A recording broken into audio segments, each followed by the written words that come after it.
Hi my friends, welcome back to our channel. आपका एक बार फिर से मेरे चैनल में स्वागत है एक नई वीडियो के साथ। आज हम बनाने वाले हैं चेरी का प्यारा सा ड्राइंग, वो भी बिना रंगों के। It's so easy. चेरी सिर्फ एक फल नहीं है, ये छोटी सी खुशियों का भी प्रतीक है। कहते हैं जैसे चेरी का मीठा स्वाद हमें मुस्कुराने पर मजबूर कर देता है, वैसे ही जीवन की छोटी छोटी बातें भी हमें बहुत सुकून देती हैं। तो आइए प्यार और हक्स के साथ शुरू करते हैं हमारी ये प्यारी सी चेरी ड्राइंग।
तो दोस्तों, ये रही हमारी प्यारी सी चेरी की ड्राइंग, बिना रंगों के बनने ही वाली है। उम्मीद है आपको ये आसान ट्यूटोरियल अच्छा लगा होगा और आपके चेहरे पर मुस्कान ले आया होगा।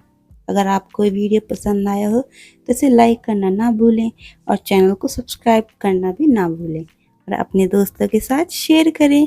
ज़रूर शेयर करें जिनको ड्राइंग अच्छी लगती है।